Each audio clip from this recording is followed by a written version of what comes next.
Carl. Well, hello, Michael. Imagine seeing you here. Imagine seeing you here.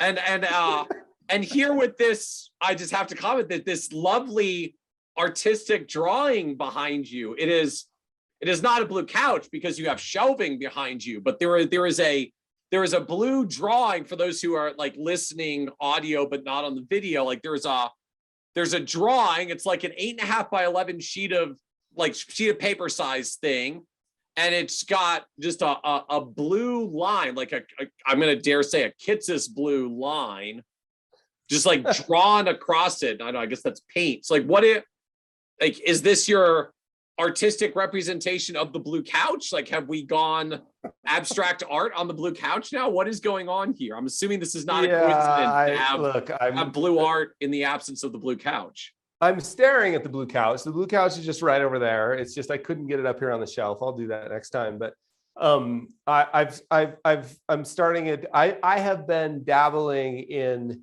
I don't know. Look, I don't know how many listeners know this, but the sketches became like a thing a couple of years ago, and I had art shows all over the world. So I had a big solo 50-piece art show here in Park City, Utah. I had one in California, one in New York, one in Belgium, one in London, and it was really, really fun. But as a part of that, I've been experimenting with lines that tell stories, and I'd become a big fan. This is not what the show's about, but I'd become a big fan of these like really. It's like Japanese calligraphers, like really energetic, almost meditative capturing of lines. And so the other day I was in the office and I went and got some blue paint. We have this paper that we do the letterpress prints on. And I started experimenting with lines. And I was at the store and I thought, I don't call this Kitces blue. Come on, it's called Rock'em Sock'em blue. And so that's what that is. That's what that is. And this actually is owned by an advisor. I sold these on Twitter and had a bunch of people buy them, and this is going out to an advisor's office. Did you pitch it as a Kitces blue line? I didn't. I don't. You know what? Actually, I have a whole new series of just blue that I'm going to now. So follow about the time when this goes out. Follow me on Twitter. You'll see the Kitces Blue sketch series, and no royalties to you. Man. Got to copyright my name. So what do you call this? Because you're not calling it the Kitces line yet. That's called blue number 1. And this is for those of you who are watching, this is blue number 2. Oh. So for those who can't see, like Carl just held up, like, so the blue line is a straight line. He just held up a wavy line, like painted. One thing you're not going to be allowed to do is be an art critic. So that's no. Okay. So here's one thing we can do though. Here's one thing we can do. I am a simple man. That's why I have 12 copies of the same shirt. No one asked me for fashion advice or art advice. And 15 designations behind your name. Like I think there's some correlation between those. Probably. So, but here's what we can talk about is this interesting question. And I'm sure, I know I've seen this from more than one person, but I recently got a question from an advisor who we'll just call Dan. That may or may not be his name. And Dan is thinking about moving from a cold section of the country, let's just call it the Northeast, to a warmer section of the country. Let's just call the warmer section of the country called Texas. Separate country, actually. So Dan is wondering, like, his question is, this advisor we're going to call Dan, his question is like, look, how do I communicate with clients? Like I've been in the business 10 plus years. I've got most of my, a good percentage of my clients are local. I've got some across the country, but most of them are local. This sounds very familiar. And for lifestyle or other reasons, family reasons, lifestyle reasons, I'm going to move. And a lot of people are in this situation because I don't know if this is true all over the country. There's certainly a lot of people moving to Park City, Utah. So there has been a lot of migration. And this advisor we're calling Dan, his question is, and I think there's more to it. What he asked was, how do I communicate? What I think he's really asking is, hey, I'm a little scared to do this. I'm scared everybody's going to leave me, right? And so I think there's two questions. One is, how do we deal with it internally? And the second one is, how do we communicate to clients that we're moving? I love this discussion. I feel like it's the natural outcropping of last episode, although we recorded these very close to one another. So Dan did not actually email us after hearing the last episode before this one. I do feel like it's sort of the like, let's get real moment about last episode's discussion. So, it's nice to say like, just make the thing you want to make and get your clients there. Like, as you said, be who you really are and go all the way.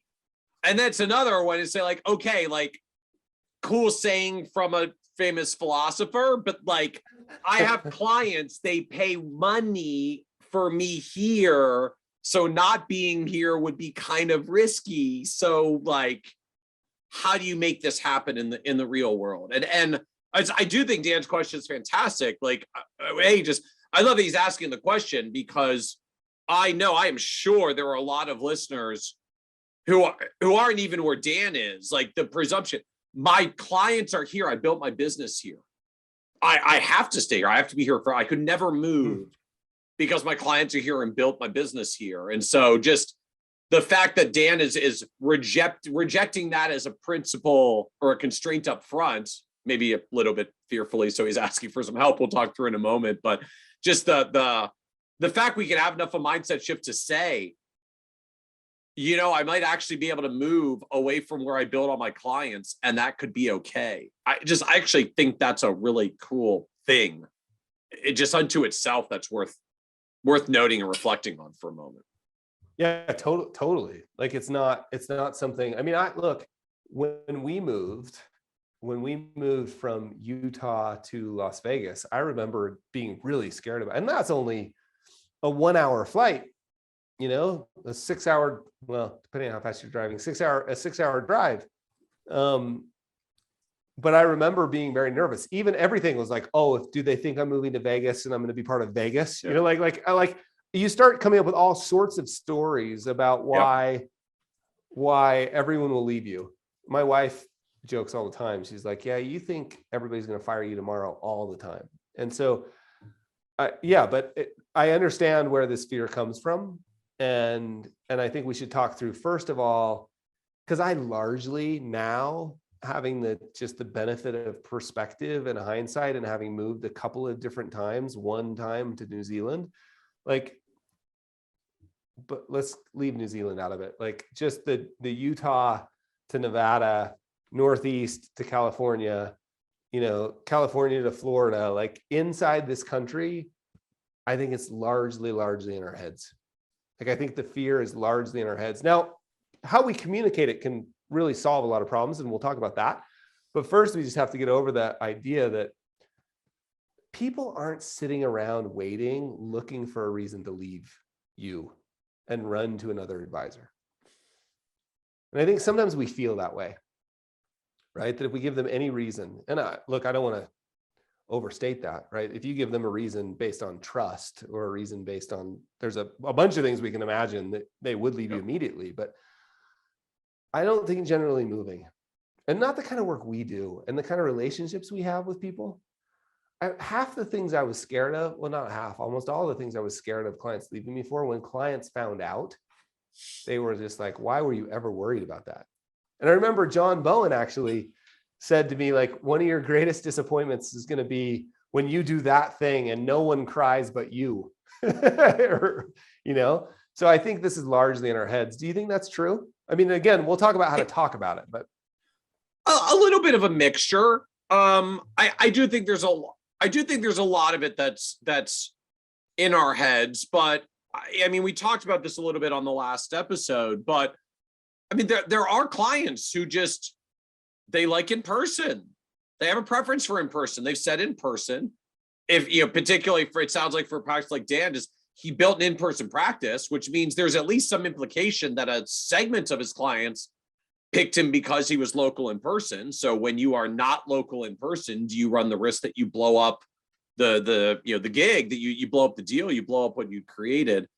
I think for me, the biggest distinction though is there's a difference between the dynamic with clients in the first year or few when you're getting going, and what it's like in all the years thereafter, right? It was like there's the first year, I got to do a bunch of stuff, provide a bunch of value, prove that they made a good decision to hire me in the first place.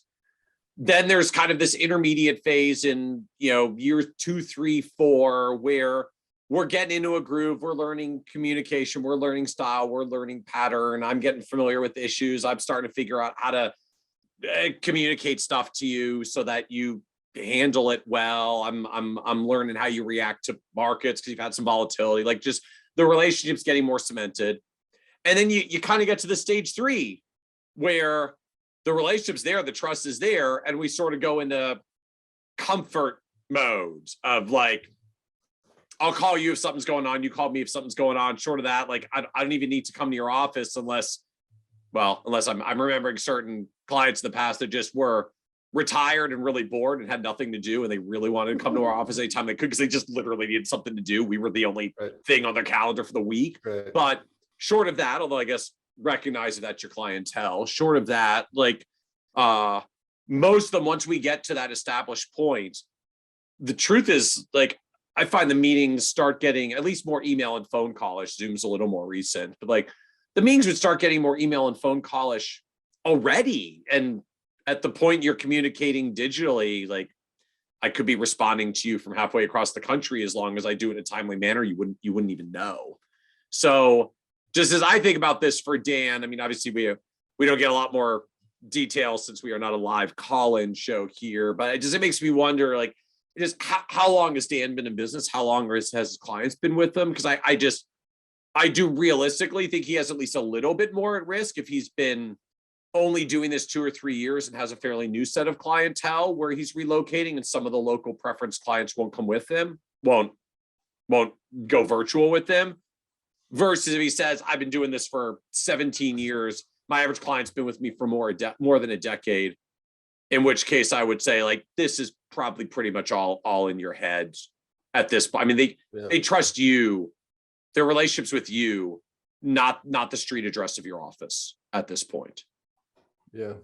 And I think while saying it's all in your head, I don't in any way mean to discount the concern, because I empathize with that fear. Concern. Yeah, I mean, the fear of that. And so let's talk a little bit about how you communicate it, because I think there's some element of this communication that we need to strip the fear away from it. Because if you communicate fearfully, and certainly if it comes across as needy, like, we just want to strip that away. I think the best way to think about communicating this is confidently. And one way to, I think every time I ever struggle with a communication problem, every single time, which has been for some reason like part of my job for the last 2 decades, is to sort of help people is I just think, like, gosh, what if you just told it like it was? That's what I always think. I'm just like, well, what if we were just... It's too simple, Carl, too obvious. I know, yeah, exactly. Like, what if we were just honest?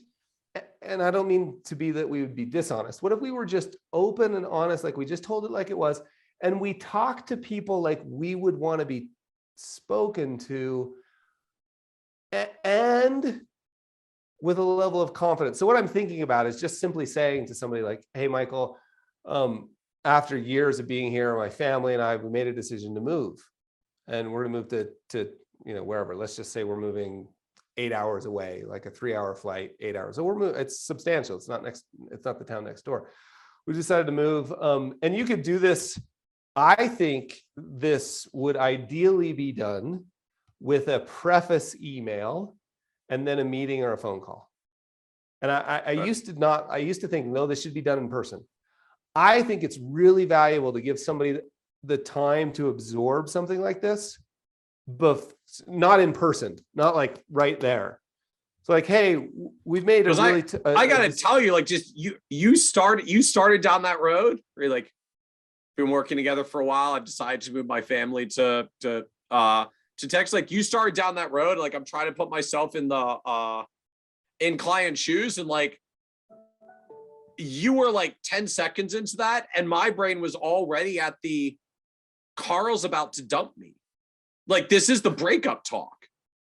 this is how the breakup talk begins, which is ironic because you're not actually about to, like, you're not breaking up, right? This is actually the I'm moving and I'm still going to be servicing you, but like just reflected, like, I'm happy for you and your family, but at the end of the day, like, this is, you're my advisor. This is my relationship. This is about me. And like my end, I'm like, oh crap, are you breaking up with me? Like, am I gonna have to go find another advisor? Like, man, I liked working with you. Like, you're dumping me, really?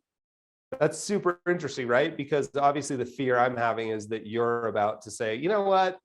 I think the guy next door will be fine. So I think we should just keep that in mind. I'm afraid you're dumping me and you're afraid that I'm dumping you, right? Like, yeah. And I'm like just flashing back to terrible high school memories. But like, yes, you're an N of one, and we don't want to draw too much from your response. Fair. It's fair. But I do think it's an interesting point because it probably is true. So I think an email that says, hey, we've made this decision to move. I want to talk with you about it. I just wanted to give you a heads up before our meeting, and then I would just outline, like, and the confidence to me comes from this statement.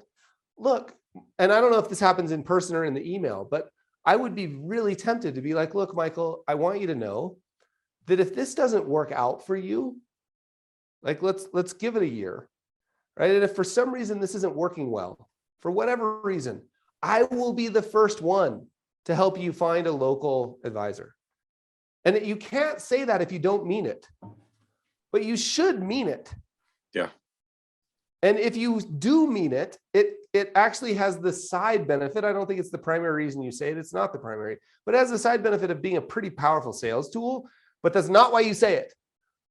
But I remember having this exact conversation with a guy named Dr. Buck was his name. And he moved. And I remember saying, hey, he's like, should I find somebody local? And I was like, I don't know, but we've developed quite a relationship here. Why don't we give it a try? And if for any reason, I will help you find a home.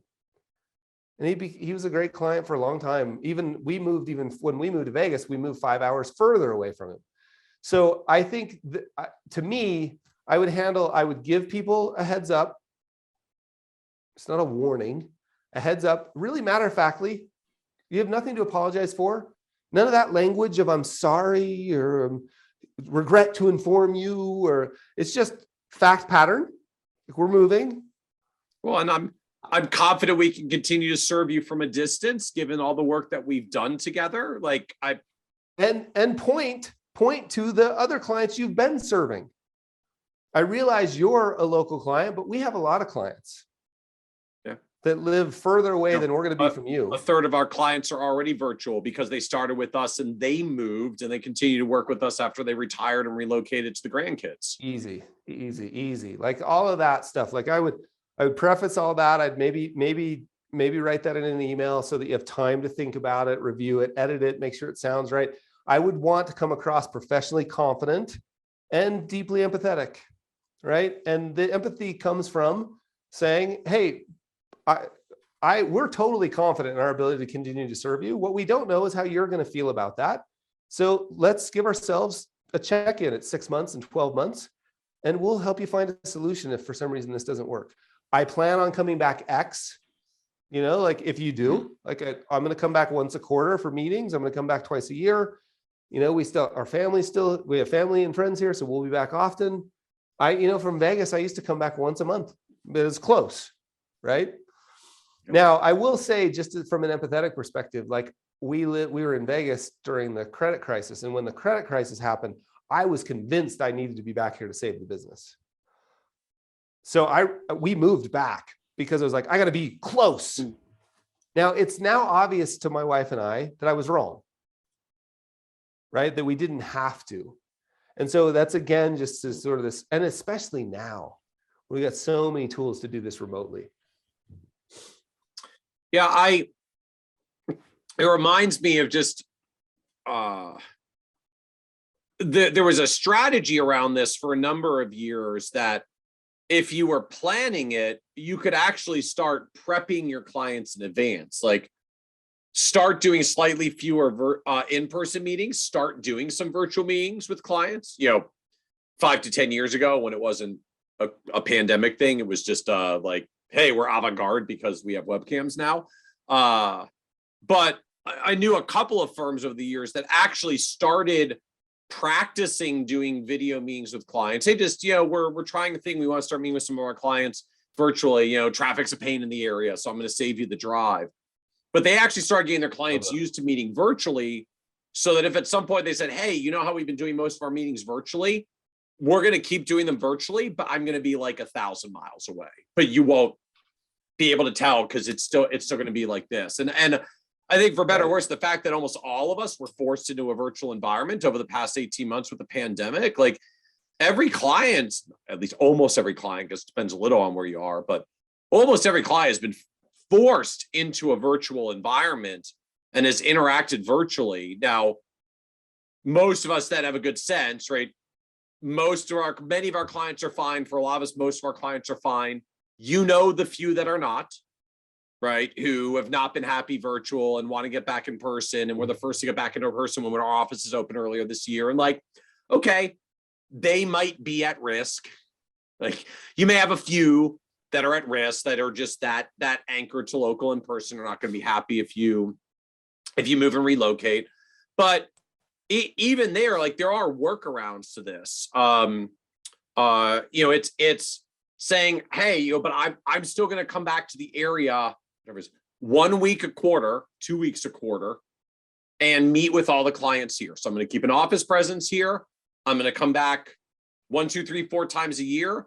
You stack your meetings up. It's like a mini surge meeting process. Stack your meetings up with all your formerly local clients in the local area. Like you can do a hybrid version of this that holds at least for quite a while. Maybe you don't want to do that indefinitely, but at some point, either, they'll move on anyways. They'll get comfortable with you being distance-based, and then it don't need to be local. You don't need to keep flying back, or just you'll add enough clients in your new location or virtually because your location dependent over a couple of years. At some point you can say, hey, the 7 clients I'm still flying back to is just really not worth the time and a great fit anymore. I've grown enough otherwise. I'm just going to start transitioning them. It's okay now. And you may decide to let them go. You don't have to commit to a lifetime of flying back because you decide to continue to service some of them that way if you want to go that far.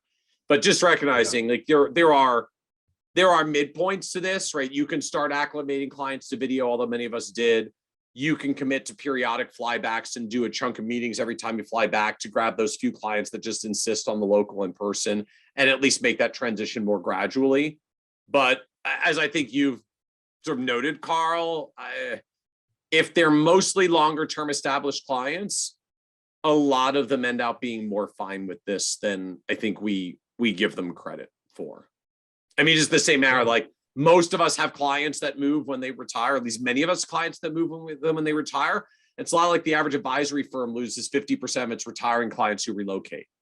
Most of us keep almost all of our clients who relocate. Not all, right? Sometimes like, I liked you being local. I'm moving across the country. I'm going to find someone local. But that is usually the exception to the rule when they move, which means it's probably the exceptions to the rule when you move as well. Yeah. I just am reminded of all of these conversations I've had over the years about big angst around, I'm going to make a change. Everybody's going to leave me. I'm going to change the way I bill. I'm going to raise my fees a little bit. I remember a firm that $1 billion and they charged less than 25 basis points. And they decided that they were going to move to 50 basis points. It was doubling of the fee. And they were so worried and no one complained, and I just over and over and over, I'm deeply empathetic to the fear. And I think anybody who's going through this will look back on it and go, it wasn't nearly as bad as I thought. And then that confidence level too, I think if you've decided this is an important move for your family and you communicate it right, and you lose a couple of clients, you should be confident in the fact that you'll find new ones. And that's scary, but you can be confident in the fact that you'll find new ones. And so I think, that's my advice. And the communication piece, pretend like you're talking to a friend. That's a trick I play all the time with myself, all the time. If I'm having a hard time writing anything, I just literally pretend like a buddy of mine walked in the room And they look at me and I'm all pained and they say, "What's wrong, Carl?" And I say, "Oh, I'm trying to write this email and it's about this." And I just have the conversation with a buddy. And while I'm having it, I type it down real quick I record me talking to my pretend friend in the room only when nobody else can hear it.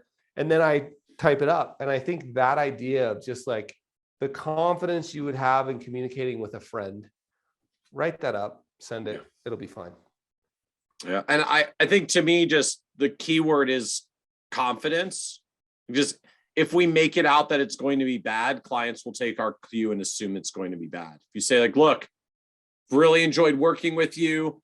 My family and I made a decision that we're going to be relocating to Texas. I want to let you know we're fully prepared to continue to give you all of the service that you've received over the years. Here's how it's going to work. We've been meeting virtually for the past 18 months. We're going to continue to meet with this way. You're still going to have all the access you had to me before. It's just going to be primarily virtually. I'm going to come back. Let me pause you for a minute. Once a year. I want to pause and just point. This is so important. I want to point this out. I want you just to, like, listeners and people who are watching, and notice how much different that feels. Here's the plan. Michael said literally those words. Here's how this is going to work. That's the words he used, not here's the plan. Either one of those are fine. Yeah. Here's how this is going to work. Right? Like, they just want to know you're not dumping them and how it's going to work for them. So just but I love just the level of like, I'm in charge, and I like empathetically hug. I know all that stuff, but I'm in charge. I'm the doctor here. Here's how this is going to work. It's so much different than, if you need me to, I promise I'll come back once a month. And it's so much different than, here's how this is going to work. I'm going to be back here once a quarter. We'll meet with all of our clients. We're completely prepared for this. I just wanted to pause you and point out how different that style of communication is than the needy thing. You are in a position that you're massively valuable in people's lives. You're not asking them to do anything silly. Nobody's going to care. And you are in a position, I don't want to say position of power. That's what my friend Blair Enns would say, but you are in a position of providing massive value. And so communicate that way. So thanks for the example, because I thought that was really cool. Absolutely. Sorry to interrupt you, but I think I think it's great. Just it's confidence, right? Just if you say it's going to go well and explain how it's going to work well, it really usually does. Because at the end of the day, they don't want to go through the work of finding a new advisor much more than you want to go through the work of finding a new client. So most of these work. And I mean, again, so I think the other anchor to me is just, yes, we've all had the client that we lost because they retired, they relocated, and they said, "Hey, I'm moving and I want to find someone in my area." And I think we tend to fixate on that. But like, think about how many clients you have who are not local either anymore or ever, and it's fine. You're just going to do more of that. Yep. So it's fine. Totally. Love it. It's going to be okay. Super good. Super good, awesome. Michael. Thank you. Thank you, Carl. Cheers.